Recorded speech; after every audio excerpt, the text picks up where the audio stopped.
آج جب یہ خبر لگتی ہے کہ فلاں چیز کے بارے میں فیصلہ آنے والا ہے، کوئی ججمنٹ آنے والا ہے، تو ہمارا رد عمل کیا ہوتا ہے، ہمارا ریئیکشن کیا ہوتا ہے؟ کوئی بھی ظاہری سبب ہو، ہم کہتے ہیں کہ ہماری ضروریات زندگی میں سے کوئی چیز ایسی نہ رہ جائے جو چھوٹ جائے، کوئی ضروریات زندگی کی کوئی ایسی چیز نہ رہ جائے جو چھوٹ جائے۔ اور ہمارے قائد و رہبر نبی علیہ الصلوۃ والسلام کی زندگی کا طریقہ کیا تھا؟ جو میں نے ذکر کیا کہ جب یہ خبر لگتی ہے کہ آج اسلامی لشکر کے مقابلے میں اتنا بڑا لشکر آ رہا ہے، نبی علیہ الصلوۃ والسلام پوری رات گریہ وزاری میں اللہ سے دعا میں گزار دیتے ہیں، اللہ کے سامنے اپنا معاملہ رکھتے ہیں کہ اللہ اگر آج یہ جماعت ہلاک ہو گئی تو پھر اللہ کی عبادت کرنے والا کوئی نہیں رہے گا۔ لیکن ہم کیا اس صبح ایسا ہوا کہ ہمارے مسجدوں میں نمازیوں کی تعداد بڑھ گئی؟ کیا اس صبح ہم نے با جماعت نماز بہت اہتمام سے ادا کیا کہ نہیں آج بڑی مصیبت کا دن ہے، ہم نماز کو با جماعت ادا کریں گے؟ ہرگز نہیں۔ اللہ نے فرمایا کہ وَلَا تَهِنُوا وَلَا تَحْزَنُوا وَأَنْتُمُ الْأَعْلَوْنَ إِن كُنتُم مُؤْمِنِينَ۔ اسی وقت ہم کامیاب ہو سکتے ہیں، اسی وقت ہم سربلندی حاصل کر سکتے ہیں جب ہم صحیح معنوں میں مومن ہوں۔ نبی علیہ الصلوۃ والسلام کی زندگی میں ایک نافرمانی ہوتی ہے صحابہ اکرام سے، صحابہ اکرام سے ایک نافرمانی ہوتی ہے، اللہ رب العزت والجلال سبق سکھلا دیتا ہے۔ غزوہ احد کے موقع پر اللہ کے رسول صلی اللہ علیہ وسلم نے مسلمانوں کو ایک جگہ، چند مسلمانوں کو، ایک جماعت کو ایک ٹیلہ پر متعین کیا۔ احد میں، مقام احد میں ایک جگہ تھی، اس جگہ پر اللہ کے رسول صلی اللہ علیہ وسلم نے مقرر کیا کہ یہ جماعت یہیں بھی رہے گی، کچھ بھی ہو جائے یہ لوگ یہاں سے ہلیں گے نہیں۔ حضرت جبیر بن مطعم رضی اللہ تعالیٰ عنہ کی قیادت میں چند مسلمانوں کو وہاں پہ لگایا گیا۔ اس کے بعد مسلمانوں نے جو وہاں تھے ان لوگوں نے یہ دیکھا کہ ابھی تو مسلمانوں نے کفار کو کھدیڑ دیا ہے، اب یہاں پہ رہنے کی ضرورت نہیں ہے، اب یہاں پہ رہنے کی ضرورت نہیں ہے، ہم اس ٹیلہ سے نیچے اتر جاتے ہیں۔ حضرت جبیر بن مطعم رضی اللہ تعالیٰ عنہ بار بار لوگوں سے کہہ رہے تھے کہ نہیں، نبی علیہ الصلوۃ والسلام نے تو ہم سے یہ کہا ہے کہ کچھ بھی ہو جائے یہیں رہو، کچھ بھی ہو جائے یہیں باقی رہو۔ لوگوں نے کہا نہیں اب جنگ ختم ہو چکی ہے، لوگ مال غنیمت لے رہے ہیں، ہمیں یہاں سے اتر جانا چاہیے، ہمیں یہاں سے اتر جانا چاہیے۔ لوگوں نے نبی علیہ الصلوۃ والسلام کے فرمان کی مخالفت کرتے ہوئے اس جگہ کو چھوڑ دیا۔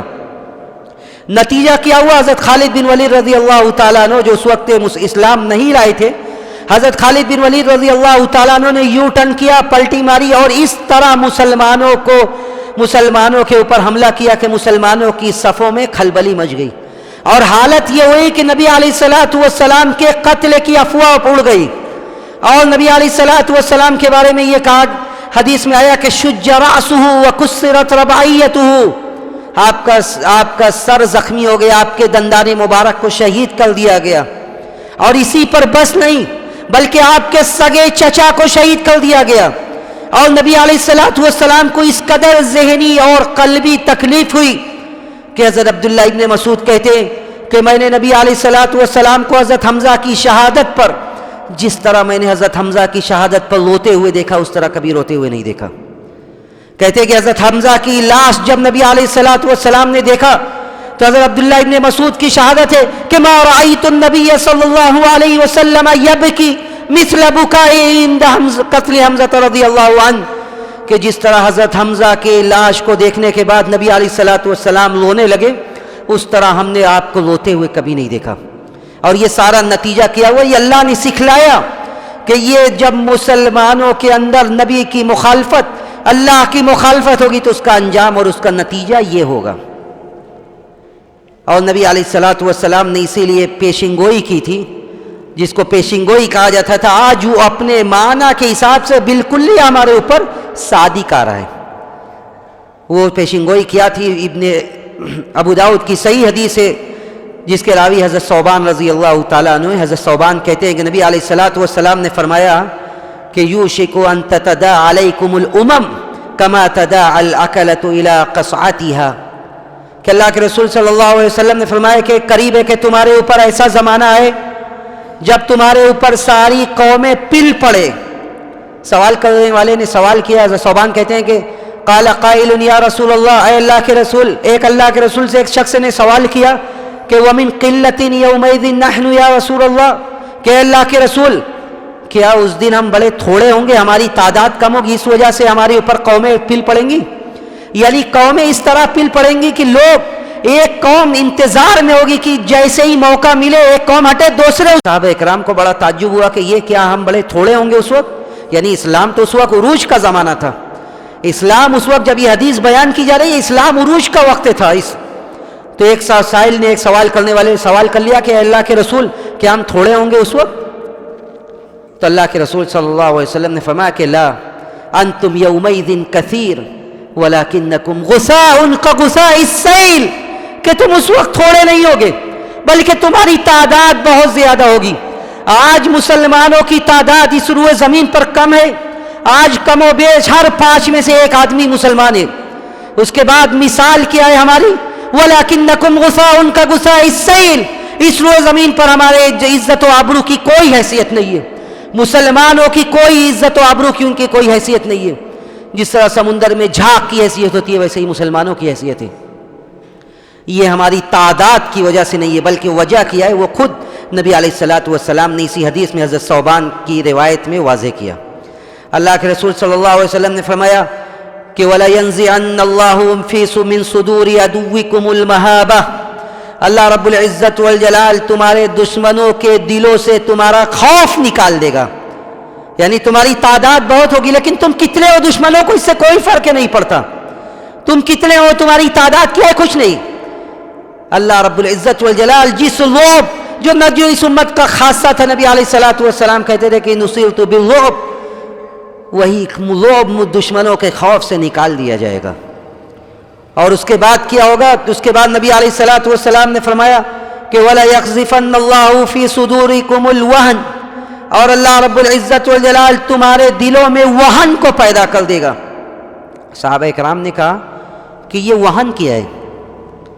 یعنی ہمارا خوف دشمنوں کے دلوں سے نکال دیا جائے گا اور ہمارے دلوں میں ایک بیماری پیدا کر دی جائے گی جس کا نام ہے وہن. صحابہ کرام نے کہا، حضرت ثوبان کہتے ہیں کہ ایک سوال کرنے والے نے پھر پوچھا کہ یہ وہن کیا ہے؟ اللہ کے رسول صلی اللہ علیہ وسلم نے فرمایا حب الدنیا و کراہیت الموت. یہ وہن یہ کیا ہے؟ یہ حب الدنیا و کراہیت الموت، یہ دنیا سے محبت اور موت سے نفرت ہے. یہ تعداد کی زیادتی ہونے کے باوجود دنیا کی نظروں میں ہماری کوئی حیثیت نہیں ہوگی، اس لیے کہ ہم اپنے دین سے، اپنے ایمان سے، اپنے شریعت سے دور ہو جائیں گے. اور اس کی وجہ کیا ہوگی؟ اس کی وجہ یہ ہوگی کہ ہمارے دلوں میں دنیا کی محبت اور موت سے نفرت پیدا ہو جائے گی. آج ہمارے زندگی کا ایک ایک پل، ہمارے زندگی کا ایک ایک عمل، اس کا مقصد صرف اور صرف دنیا ہوتی ہے. اس کا مقصد صرف اور صرف دنیا اور دنیا کا حصول. اسی لیے نبی علیہ الصلوۃ والسلام نے فرمایا تھا کہ میں اس بات سے نہیں ڈرتا، میں اس بات سے نہیں ڈرتا کہ تم آگے چل کے فقر و فاقہ میں کے شکار ہو کے ذلیل ہو جاؤ گے. یعنی تم اس وجہ سے ذلیل ہو جاؤ گے کہ تم بڑے کمزور ہوگے، لاچار ہوگے، تمہارے پاس مال و دولت نہیں ہوگی. بلکہ میں اس بات سے ڈرتا ہوں کہ کہیں ایسا نہ ہو کہ مال و دولت اتنی آ جائے کہ تم صرف مال و دولت کے بارے میں، دنیا کے بارے میں سوچو اور دین کو چھوڑنا ہی، سوچنا ہی بند کر دو. نبی علیہ الصلوۃ والسلام نے فرمایا کہ مل فقر اخشى علیکم ولكن اخشى علیکم ان تبسط الدنیا كما بسطت على من كان قبلكم فتنافسوها كما تنافسوها من قبل فتهلككم كما اهلكتهم. مل فقر اخشى علیکم، میں اس بات سے نہیں ڈرتا کہ تمہارے اوپر فقر و فاقہ طاری ہو جائے گا. ولكن اخشى علیکم ان تبسط الدنیا، میں ڈرتا تو اس بات سے ہوں کہ کہیں دنیا تمہارے اوپر اتنا کھول دیا جائے کہ تم دنیا والے بن کر رہ جاؤ، تمہارے زندگی کا ایک ایک پل دنیا کے لیے ہو جائے، تم اپنے رب کو بھول جاؤ. میں اس بات سے ڈرتا ہوں. اور اس کے بعد جب دنیا مل جائے فتنافسوها، اور تم پھر دنیا میں ریس لگانا شروع کر دو. یعنی آج ہماری زندگی کیا ہے؟ دنیا میں مقابلہ آرائی. اگر کوئی دنیا کی کسی رسم و رواج میں آگے بڑھ رہا ہے تو ہم اس رسم و رواج میں اس سے 2 قدم آگے بڑھ کے دکھلائیں گے اس کو. اس لیے کہ ہمیں اللہ نے کس چیز میں کمی دی ہے؟ ہمیں اللہ نے نوازا ہے، مال و دولت دیا ہے. تو اگر اللہ نے ہمیں مال و دولت دیا ہے تو کسی رسم و رواج کو کسی نے ایجاد کیا ہے تو ہم 2 قدم آگے بڑھ کر دکھلائیں گے. فتنافسوا کما تنافسوا من قبل، پہلے کے لوگ بھی یہی کرتے تھے. اور پہلے کے لوگوں کا انجام کیا ہوا؟ فتہلککم کما اہلکتہم. اور اسی ریس نے، اسی مقابلہ آرائی نے انہیں ہلاک کر دیا. اور یہی مقابلہ آرائی اور یہ ریس تمہیں بھی دنیا میں ہلاک و برباد کر دے گی. تو آج سارا ہم و غم صرف اور صرف دنیا، اور یہ وہن کا پیدا ہونا، یہ بیماری جس کو ہم پال کے بیٹھے ہوئے، حب الدنیا و کراہیت الموت. آج ہم اپنے آپ سے پوچھیں، اپنی نسل سے پوچھیں، اپنی نوجوان نسل پہ سے پوچھیں کہ ان کے دل میں اللہ سے محبت، دین سے محبت، ایمان سے محبت کتنی ہے. اللہ رب العزت والجلال نے تو اس وقت یہ کہا تھا کہ 8 چیزوں کو گنانے کے بعد یہ کہا کہ اگر یہ چیزیں تمہیں اللہ سے، اس کے رسول سے، دین سے، جہاد فی سبیل اللہ سے زیادہ محبوب ہے تو پھر اپنے انجام کا انتظار کرو. اللہ نے فرمایا سورہ توبہ کے اندر، قل ان كان آباؤكم وأبناؤكم وإخوانكم وأزواجكم وعشيرتكم وأموال اقترفتموها وتجارة تخشون كسادها ومساكن ترضونها أحب إليكم من الله ورسوله وجهاد في سبيله فتربصوا حتى يأتي الله بأمره. اللہ نے کہا کہ اے نبی لوگوں سے کہہ دیجئے کہ ان کان آباؤکم، کہ اگر تمہارے باپ دادا، و ابناؤکم تمہاری اولاد، و ازواجکم تمہاری بیویاں، و اخوانکم تمہارے بھائی، و عشیرتکم تمہارے رشتہ دار، و اموال اقترفتموها، یا تمہارے وہ مال جسے تم نے کمایا ہے، جسے تم نے حاصل کیا ہے، و تجارت تخشون کسادها، یا وہ تجارت، وہ بزنس جس کے کساد بازاری کا، جس کے مندے کا خوف ہر وقت ستاتا رہتا ہے. ہماری ساری گفتگو یہی ہوتی ہے کہ بھائی تجارت میں بڑا مندہ ہے، کیسا کاروبار چل رہا ہے. اللہ نے فرمایا کہ وہ تجارت تخشون کسادها ومساکن ترضونها، یا وہ بلند و بالا بلڈنگیں، عمارتیں جسے دیکھ کر ہم بڑا خوش ہوتے ہیں، فخر کرتے ہیں کہ ہمیں اللہ نے اتنا بڑا گھر سے نوازا ہے، ہمیں اللہ نے اتنا بڑا گھر دیا ہے، فلاں کے پاس تو گھر ہی نہیں ہے.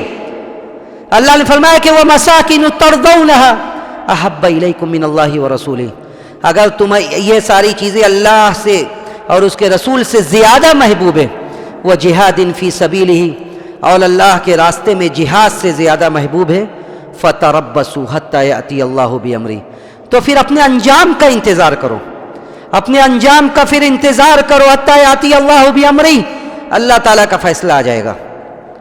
تو یہ اللہ رب العزت والجلال کا نظام ہے، قانون ہے کہ ہم اسی وقت تک سربلند رہیں گے جب تک کہ ہم دین کے لیے، ایمان کے لیے، اپنے شریعت کے لیے جذبہ دکھائیں گے، اس پر عمل کرنے کی کوشش کریں گے. یہ رب ذوالجلال کا وعدہ ہے کہ ہمیں سربلندی ملے گی، ہمیں دنیا اور آخرت میں کامیابی ملے گی. لیکن ذرا ہم اپنا بھی جائزہ لے کہ ہماری طرز زندگی کیا ہے، ہماری طرز زندگی کیا ہے، ہم کس طرح اٹھتے بیٹھتے ہیں، ہمارے دین و ایمان کس طرح، کس لیول کا دین و ایمان ہے. اس کے بعد میں چند نکات کی روشنی میں کر کے اپنی بات ختم کروں گا کہ حالات، جن حالات کا ہم رونا روتے ہیں، ان حالات میں ہمیں کیا کرنا چاہیے. دیکھیے سب سے پہلی بات یہ ہے کہ جیسا کہ میری بات کا یہی خلاصہ ہے کہ سب سے بڑی بات یہ ہے کہ ہم اللہ کا تقوی اور صبر سے کام لیں. جو بھی حالات ہے ہم ان حالات میں اللہ کا تقوی، اللہ کا خوف اور صبر سے کام لیں.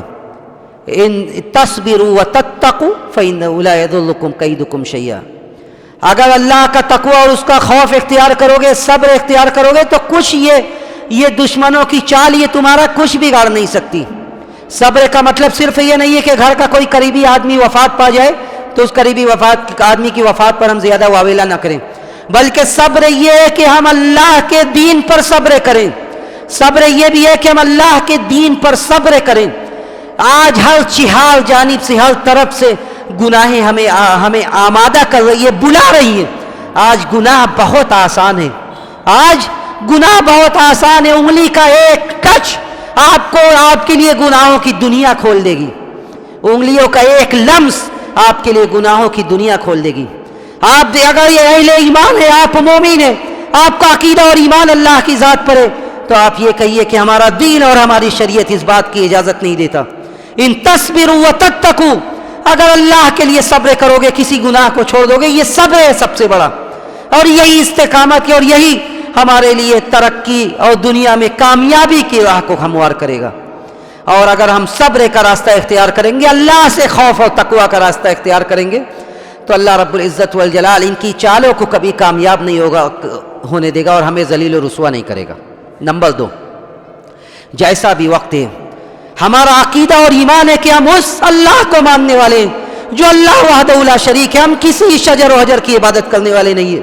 اور اس اللہ کا، اس رب کا وعدہ ہے کہ ہم اپنے مومن بندوں کی مدد کرتے ہیں.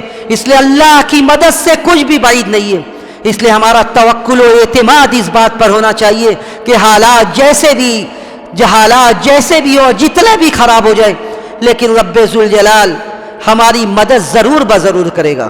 انبیاء علیہ الصلوۃ والسلام کی زندگی اور سیرت، حضرت موسیٰ علیہ الصلوۃ والسلام کے اوپر ایسا وقت آتا ہے کہ ایک طرف دشمن اپنے لشکر جرار کے ساتھ، دوسرے طرف سمندر اپنی موجیں مار رہا ہے، بیچ میں موسیٰ اور ان کا لشکر. حضرت موسیٰ علیہ الصلوۃ والسلام کے ساتھی لوگ کہتے ہیں کہ انا لمدرکون، اب تو ہم پکڑ لیے جائیں گے. حضرت موسیٰ علیہ الصلوۃ والسلام کہتے ہیں کہ کلا ان معی ربی سیہدین، ہرگز نہیں، ہمارا رب ہمارے ساتھ ہے، کچھ نہیں ہوگا. تو توکل اور اعتماد یہ بہت ہی ضروری ہے جیسے بھی حالات ہوں. تیسری چیز کہ ہمارے لیے یہ ہے کہ ہم اللہ سے حسن ظن رکھیں، اچھی توقع رکھیں، اچھی امید رکھیں. اچھی توقع اور اچھی امید رکھیں گے، جیسے بھی حالات ہوں گے اللہ رب العزت والجلال ہماری مدد کرے گا. چوتھی چیز کہ ہم اپنے دین کے طرف پلٹیں. یہ ایسا وقت ہے جو ہمارے اندر ایمانی جذبہ پیدا کرنے کا وقت ہے. ہم اپنی قوموں کو، اپنی نسلوں کو یہ بتائیں کہ اللہ کی مدد اسی وقت تک آئے، اسی وقت آئے گی جب ہم اپنے دین کی طرف پلٹیں گے. اور نبی علیہ الصلوۃ والسلام کا وعدہ برحق ہے. آپ نے فرمایا کہ جب تم دین کو چھوڑ دو گے، اذا تبایعتم بالدین ورضیتم بالزرع وترکتم الجہاد سلط اللہ علیکم ذلا، جب تم کاروبار میں لگ جاؤ گے، دھوکہ دھڑی کرنے لگو گے، جہاد کو چھوڑ دو گے، کاشتکاری میں کھیتی میں لگ جاؤ گے، جہاد کو چھوڑ دو گے، اللہ تعالیٰ تمہارے اوپر ذلت و رسوائی کو مسلط کرے گا. اور ذلت و رسوائی دور کیسے ہوگی؟ ذلت و رسوائی اس وقت دور ہوگی حتی ترجعوا الی دینکم، یہاں تک کہ تم اپنے دین کی طرف پلٹو. تو سب سے بڑی بات جو چوتھی بات ذکر کرنے کے ساتھ میں اپنی بات ختم کروں گا کہ اپنے دین کی طرف پلٹو. یہ ایسا وقت ہے کہ ہم اپنی نسلوں کو یہ سمجھائیں کہ ہم مسلمان ہیں اور یہ اس دین پر ہمیں فخر ہے. الاعتزاز بالدین، اس دین پر ہمیں فخر ہے کہ ہم مسلمان ہیں، ہم ایک اللہ کو ماننے والے ہیں. اور اسی ایک اللہ کو ماننے سے ہمیں دنیا بھی ملے گی اور رب ذوالجلال کے اجازت سے اور اللہ رب العزت والجلال کی مشیت سے ہمیں آخرت بھی ملے گی. ہم اللہ رب العزت والجلال سے یہی دعا کرتے ہیں کہ بار الہ تو ہمارے دلوں میں اپنے ایمان کو مکمل طور سے جگا دے، ہمیں پکا اور سچا مومن بنا دے. بار الہ مسلمانوں کے حالات کی اصلاح کر دے.